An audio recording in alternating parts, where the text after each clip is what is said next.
everybody. I'm back. Did you enjoy the last episode? Kind of interesting. I got to tell you, I have to give a big ups to Michael Moreland who cut that together. That was an amazing amount of edits and took a lot of time watching all the crazy zaniness that we've done over the last 14 or 13 plus episodes. What does that mean? Well, that means we are on episode 15. 15. That is a lot of episodes. Thanks a lot to you guys for letting us get this far. We're going to continue to go onwards and upwards. What do we have coming up this week? Well, we have This Week in Review. Well, last week, as everybody knows, hosted by Signor Microfono and the Lamp.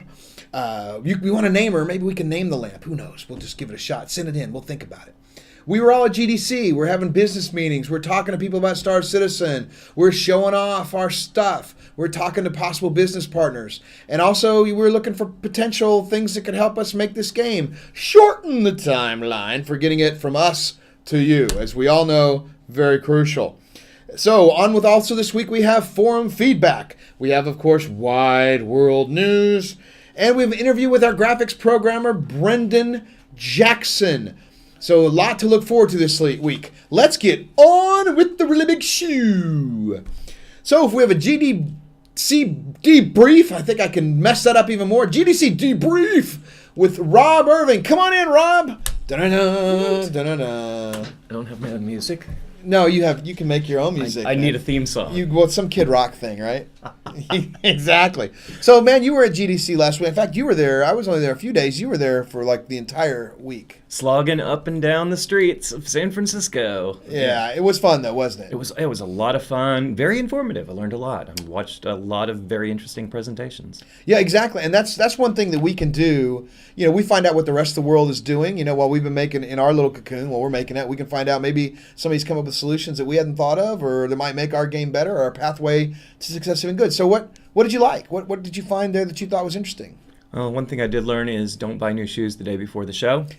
Not a lot of what I did learn, though. Don't eat that yellow snow. Don't buy new shoes just before the show. Exactly. Good lessons. Yeah, well, we are a learning program. So one of the things, a lot of what you learn at GDC is not just what to do, but also the mistakes people made. They tell you about them. They help you learn from what they did wrong. So I spent a lot of time listening to people talking about the games they made, for instance, the Star Wars guys and the guys who did a lot of the free-to-play games, which, of course, their economy model is important for us to look at and learn from. Right, find out what they did right, what they didn't do right, and absolutely, and see what we can glean from that so that we can do everything right. And how not to be evil. How not to be evil, right. So what was the most impactful thing you saw then? What was your favorite bit you saw? What did you like? I think the most impactful thing, and something we've already been thinking about, of course, is that...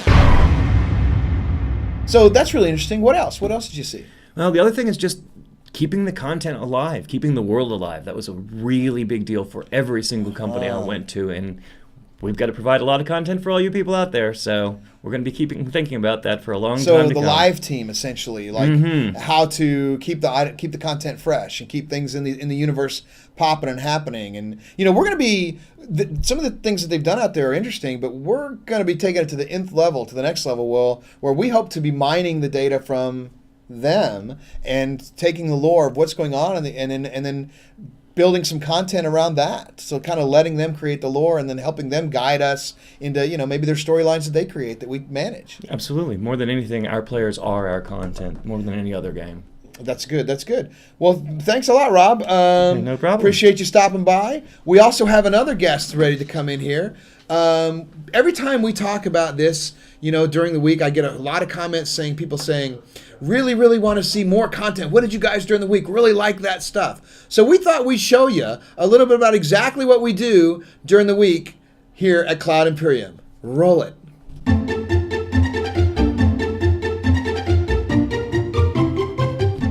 There you go. That's actual code from the game, and also why you can't see every week why there's something really cool to show, because that's what we're doing. And with that note, let me bring in Jason Spangler. Come on in, Jason. Have a seat. Hot seat. You guys have met Jason before. He's our CTO, the big wig, the big chair, and he was also at GDC. I think he probably took in more sessions than anybody else. I looked at your schedule, and it was like, I couldn't keep up. It was amazing. So what'd you like? A lot of online tech service and production sessions. Met with a lot of like vendors who could, like you mentioned, provide tools or services that could help us save time and get out better and faster. Met with a lot of manufacturers of like GPUs and CPUs, so we can optimize and so we can get free stuff. No. With that, that's one thing that I bet they don't realize is that when you're doing, and you're looking at your notes down there. I see a big sheet. I don't have any notes. So I'm just kidding. But one of the things we're doing when you're doing Xbox or you're doing PS3, you're kind of limited in config, right? You can fix, what your limitations are. But we're doing PC and we're supporting PC, which means we have umpteen number of configurations to support. And so that means we need lots of stuff, right? And we also, since we'll be releasing in the future, we have to talk to them to know what the specs are going to be, what they believe the specs will be at that time when they release the new product. Yeah, exactly. What are they going to be in 2014, 2015? Heck, what are they going to be later on this year when we're doing like the dogfighting thing? So it's like, you're right, there's a lot to learn. So meeting with them. Who else did you meet with?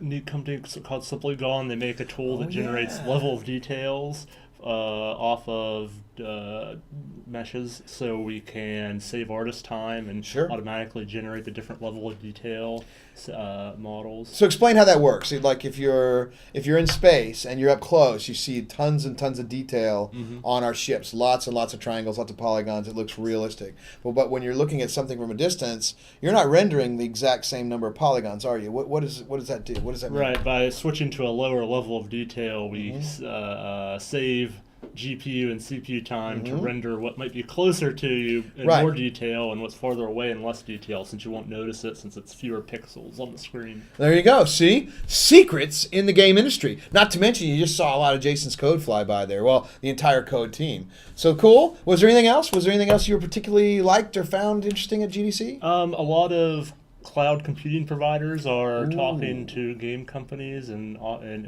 advertising their services to game companies. We're going to need that. Yes. And there's a lot of trend of reusing server messaging frameworks and NoSQL databases and other tech that is end up being shared between like web companies, high performance computing companies, and game companies.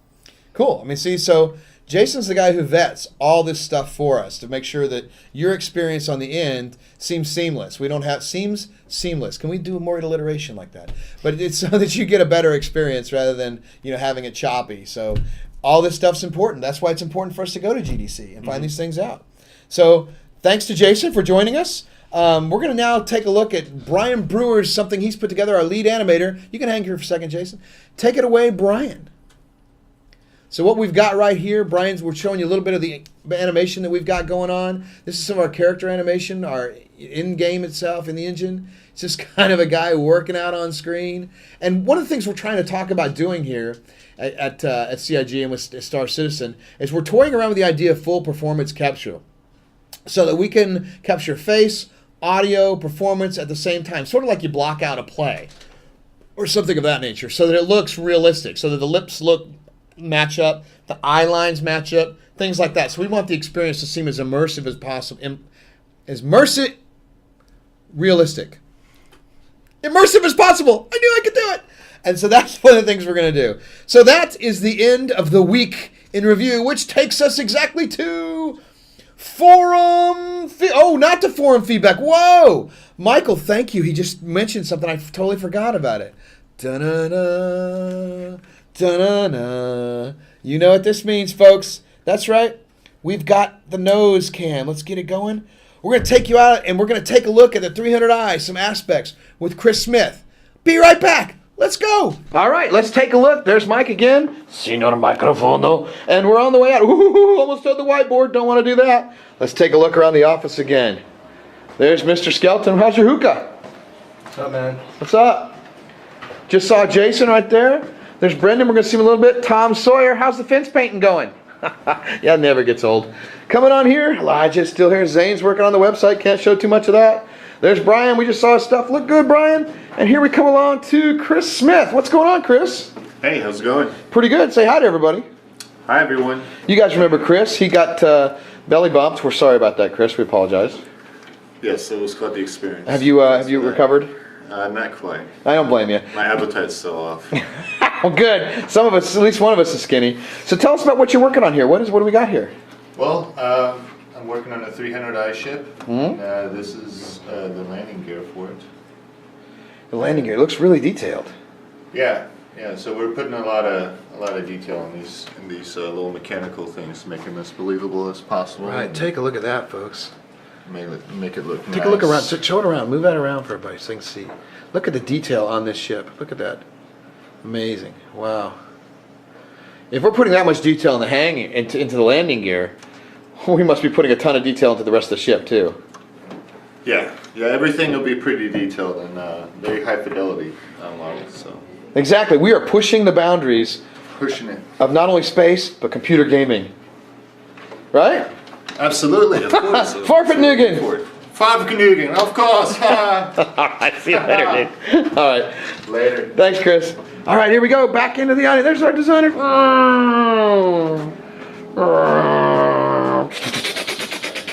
Coming around the corner. We know what that room is. Don't go back in there. And we're coming back, and we are back. That was cool. That was interesting.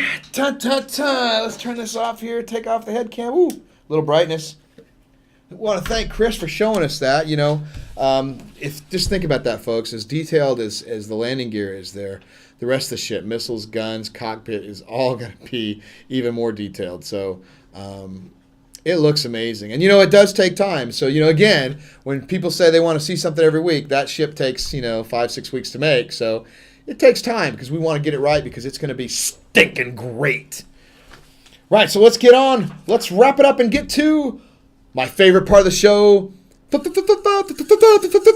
forum feedback. Yeah, try that one. Let's get right to it. From Slow Reflex, he says, will you announce in advance which events you'll be attending in the future? Then fans can make plans to attend as well.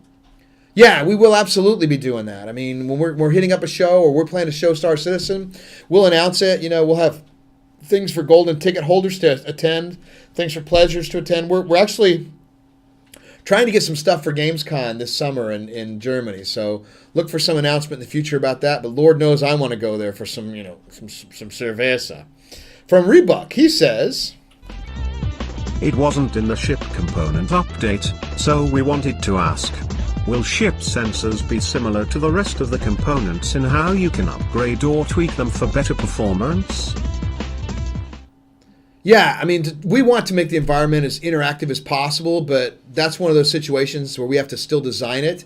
It's still got a lot to do, and right now we are knee-deep in creating assets, so how that is all going to work, we'll probably release something on that much later as soon as we figure that out, but environmental interaction is key to good gameplay, in my opinion, so the more we can do in that regard, the better. Whether that's day one release or whether that's, a little bit after that, who knows? That'll still be determined. From Thars, he says, will every energy weapon be named laser, or will we see energy weapons based on different technologies?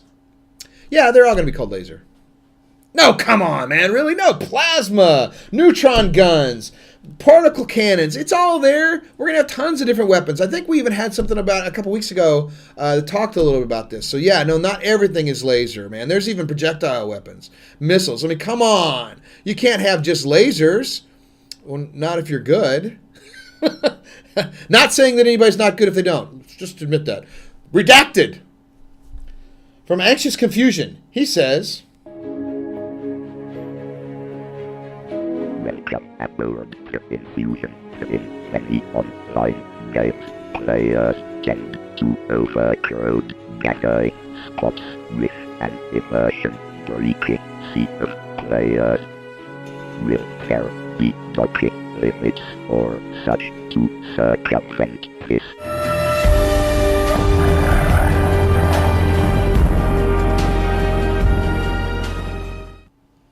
Love Minecraft. Love that video. Well done. Yeah, our server sharding system is being designed to keep a limit a top on how many people can be in a certain instance. How many that is still TBD, to be determined, and you guys are going to help us with that through the dogfighting and Hangar apps and Hangar modules as we release them. You'll be able to help us stress test the servers and the sharding system to where we get the exact amount that it can handle. We don't want a large frame rate 2,500 ship massive thing going on, unless of course the servers and machines can handle it. We're more along the lines of, a dogfight. Think World War II Battle of Britain style, flying around, shooting each other, stuff like that. That's more the size and scale you'll probably see in the game. But again, TBD, we got to figure that out, and you guys will help us figure that out. From Hermit Boy, he says, how will the UEE and other groups respond to stolen carriers? Will the UEE attempt to recapture the carrier whenever they see it in UEE space? Yeah, but they'll probably do more than that. They'll probably try to blow it up.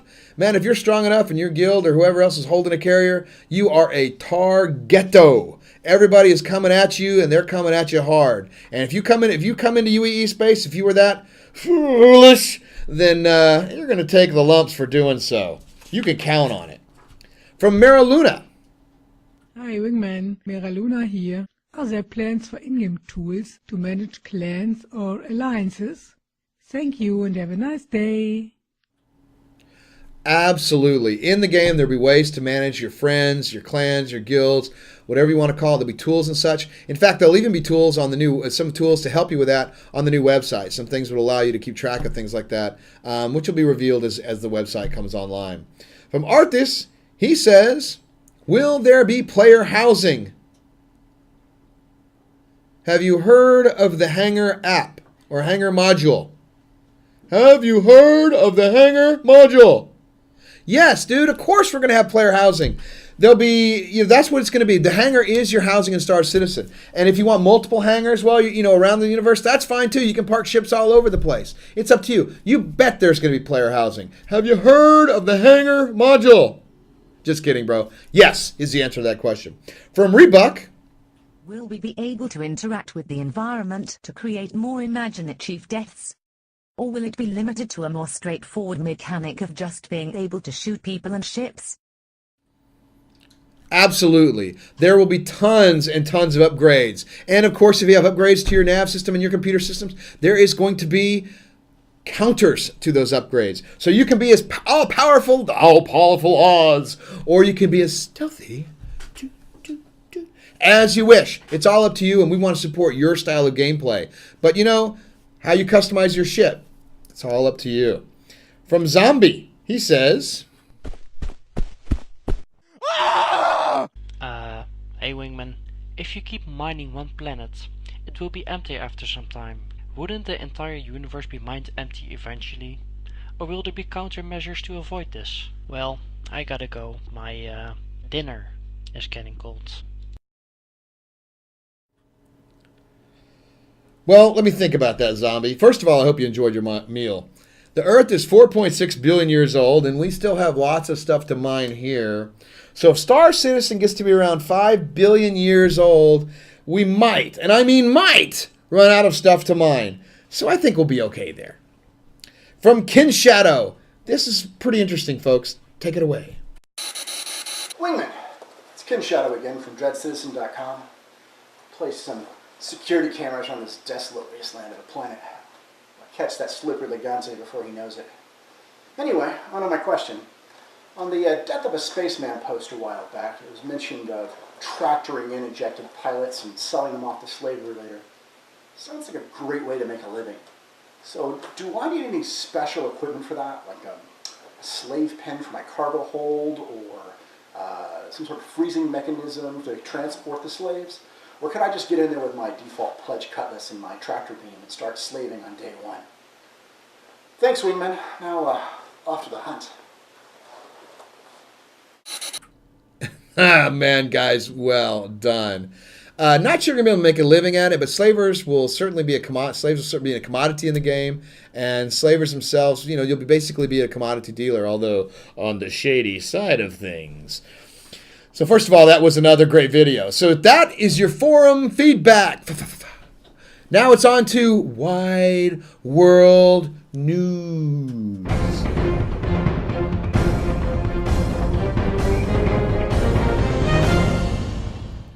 Ever since early childhood fantasies of space, the rocket ship has served as a pivotal character in comics, pulp fiction, and movies. Early imagination served up a vertical rocket on fins that could take off and land vertically.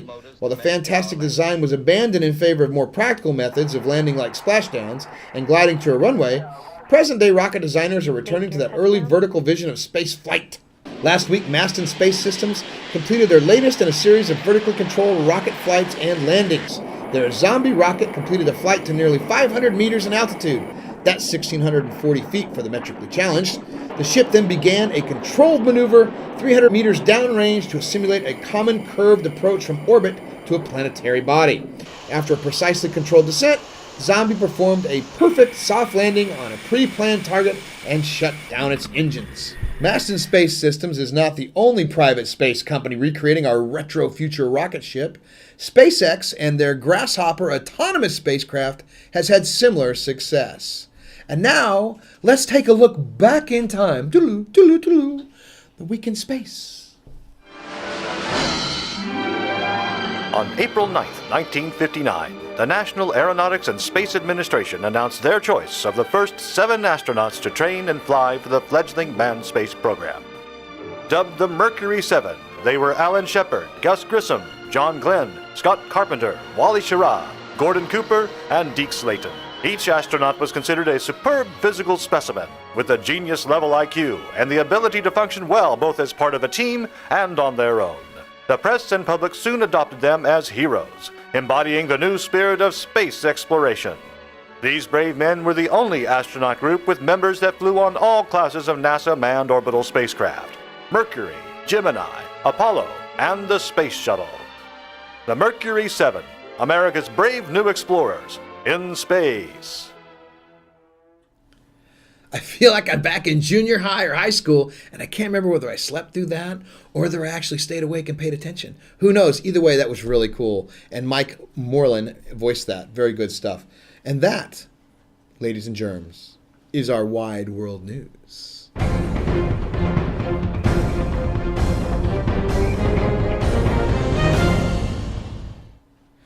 This week's guest, our ever-present and busy producer, interviewed Brendan Jackson.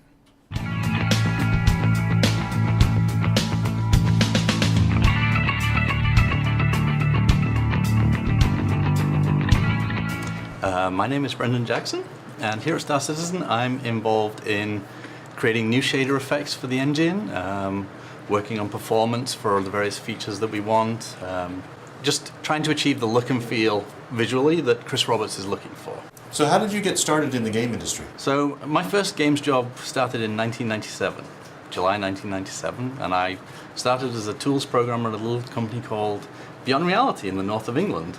Before working at Cloud Imperium, me and several others of the team were working at Lightbox Interactive, and in 2012 we shipped a PlayStation 3 game called Starhawk. What kind of games do you like to play? I find I enjoy those kind of god games. So I love Civilization, SimCity, going back Populous, those kind of games where you have a lot of interactivity with control of the world. And I'm really looking forward to getting back to the combined elements that I see in Star Citizen, the economic kind of building an empire kind of effect, and good space combat. Who doesn't want that? Well, I'm glad you're here, and welcome to Cloud Imperium. Thank you, and I'm enjoying it immensely. And here he is, Brendan, our lead graphics programmer, Brendan Jackson. Hi, everyone. Hey, how you doing, man? I'm doing good, thanks. So let's start a little bit. You were at GDC last week, right? I was, yes. Yeah, I mean, it was a busy week for all of us. It was. So it was fun. What impacted you? Did you see anything you really thought was cool? Quite a few shows, a lot of graphics stuff, obviously. My favorite was the Oculus Rift show. Oh, man. They kind of took us through a lot of the things you have to watch out for when you're making a Oculus Rift game. Mm-hmm. A lot of the technical issues was the big thing. And we are making an Oculus Rift game. That's the plan. As soon as we get the dev kits. Just saying. So you liked it then? You thought it was cool? Yeah. Lots of design stuff, lots of art stuff, kind of helpful advice on how to make your game not suck on the Oculus Rift. That's right. That's going to be important. I mean, if you're spending money for that gear, you want it to be, you want it to really. And I got to say, I got to try it out at one point, and it's something else. Yeah. It is really an immersive experience. We will need to include an auto barf mode, though. An auto bath mode? Barf. Like auto barf. Oh, make yeah. vomit mode? Some people do. It does experience it. I mean, it takes a moment to. Mine was I had to focus my two eyes together, which was a little difficult. So listen, you're obviously not from Texas. Quite true. Quite true. So you've lived in a lot of countries, haven't you? I've lived in several, yes. So how many countries have you lived in? I've lived in England, obviously. England, right? South Africa. South Africa. And America. And America. That's three. That's three. That's three. So United Kingdom, South Africa, and America. So so you're a world traveler. I'm a world traveler. That's I've awesome. visited several countries as well. So all those countries, well, most of them are soccer countries. So are you a big soccer fan? I A am rowdy? not a soccer fan. What? You're the one. I'm the one Englishman who does not like soccer. That is amazing. But they call it football over there anyway, so I don't think it's that big. So this question came from some of the people in the office because it's probably true. What is your favorite thing to drink? I believe coffee might be what people are You thinking of think? there. I might be the only person with a coffee maker in the office. At your desk? How many cups of coffee do you think you drink a day? Oh, it couldn't be less than 4. More than 4. That is understating Brendan's coffee consumption. So what's your favorite drink? What's your favorite food then? What do you like to eat? Oh, I like Indian. Indian food really a comes. good curry. Oh, yeah. Have you found a good curry here though in Austin? I mean, there are 1 or 2 restaurants. I like the Bombay Bistro, which is further up north. There's also I forgot the name of the restaurant. Clay Pit over the Clay here? Pit right over Right, here. yeah. Both awesome Indian restaurants. Yeah, do you think they're awesome? See, because that's the one thing I miss is the Indian food when I go to England. Oh man. Now, to be fair, they don't taste as good as English food. Fair enough. Okay, it's not technically English food just because it's in England. Hey, it's still Indian food, man. After 100 years, we call it English food. Yeah, fair enough. That's true. So how did you get into games? How did you get started? What brought you here to Austin? What are you doing here? Let's see. I finished university and games and programming were the 2 things I enjoyed most. Right. So I decided I was going to do game programming. Make a career out of it. Made a career out of it. And then after several years in England, I decided to try and move to America. It just appealed to my adventurous side. Right. Having lived in a different country previously, I thought I could do it again on my own terms. Right. It took me almost a year to find a company that wanted to help me work in America. But eventually I moved over to Tulsa, Oklahoma to work for 2015 Incorporated. Ooh, I worked at 2015 for a while too. Yeah, let's not go there. So, but you're down here in Austin. Where did you come from for here? How did you end up here? Well, after leaving 2015, I spent a little time in Idaho with my wife's family, and then eventually moved to Texas to join Midway Studios Austin, where I worked in the Record Technology Group. Oh, cool. For almost 2 years before moving on to a game that would have been called Criminal Underworld. I know about that game, actually. Did you know, I knew John Summer. Was he on that game with you? Yes, he was. He was the art director. Yeah, he's a really good friend of mine. So, yeah, good. We worked together at Digital Anvil and Fever Pitch. So that's kind of cool. It's kind of an incestuous industry. And then you went to Lightbox, right? Yep. And from Lightbox to here. We actually have about 10 people from Lightbox. Yes. As I said in my interview, I tried to escape them, but they keep coming with. I think you were the first, though, right? So technically they followed you. Yes. So you can take heart in that. So the audience wants to know, because they've seen your bear, this ginormous bear you have. What's the story behind the bear, A? And then we'll get to question B in a minute. So the story behind the bear was, we got the bad news that Lightbox was closing down the team that we were on. Yeah. And we were soon to be searching for work again. And I went shopping that day, and I saw that big teddy bear in Costco. And, I took a photo of it with me hugging it and posted it on Facebook for all the guys to see. And I said, I needed a hug today. And everybody thought that was funny. So I decided I had to buy the bear. His job is to go where he's needed. That's fair enough. And he has no name. He has no name. So that's question B. So are you going to name it? Or is it possible that we could just ask our fans what they want to name it and see if it's a decent name? I believe I'm willing to accept submissions from the fans. There you go. So why don't you guys put your thinking caps on, think of a name for the ginormous bear, which you've seen in lots of these clips, and we'll get it there. So listen, I want to thank you for being on the show. We're going to thank Brendan here. Not Brandon. My son's Brandon. You're Brendan. And your wife's watching, right? Yes. She always watches the show. Thank you very much. Thanks for joining us. Rob and Jason, thank you for showing your GDC experiences and being on the show. Thanks for Chris Smith for showing us really, really cool, intricate landing gear on the 300i. We'd like to have showed you a little more, but man, it looks too hot, and we didn't want to burn up the internet today. We've already crashed it on the Reddit and the website enough, so we didn't want to crash more stuff. We also want to thank Fraps. Fraps was an amazing company that allows us to record what you have on your screen at any time, like your games or whatever you're going. Fraps will let you record, and it allows us to record things and show them around the office. So, and Fraps was very generous to us, and it became a partner of ours. Thank you very much. We'll put up a website on the credits. Look for that. If you want to record what's on your computer screen at any particular time, I highly recommend Fraps. Thanks very much to the Lamp and Senior Microfono. I think they're busy. Probably, well, Senior Microfono's right here. He's probably, trying to find the Lamp's number and digits somewhere, but we'll see how that goes. And we have coming up next week, Chris is back in Austin. We'll try to wrangle him in so he can answer those forum feedback questions. I think that he generally gives some of the best answers in the world for that, and it helps everybody out. Love having him on the show. Check the website today for updates on T-shirts and citizen cards. Let's take a look at what we have here. That's right, folks.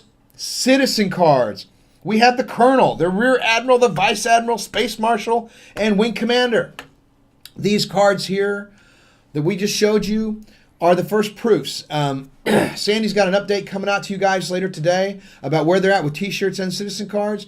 They're in production. Each one of these cards has to be intricately etched. They're absolutely gorgeous. They look fantastic. Don't want to give away too much, but later on today after the show, check the website out because you'll get some really nice information that I think you'll be happy with. So don't forget the after show, Wingman's Hangover, an informal look at what we talked about today, what you liked, what you didn't like. Well, you can keep the didn't likes to yourself, but tell us what you liked. We'll see you in about 15 minutes on in the chat roll. So, what's that mean? See you where? In the verse.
I'm a leaf on the wind.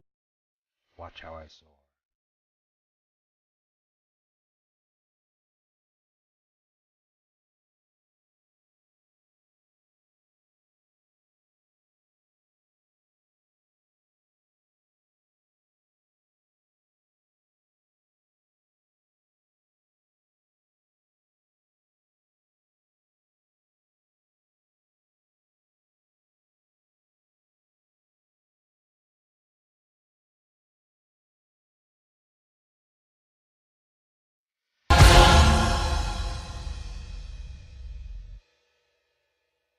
Aren't they just great? The internet, not so much.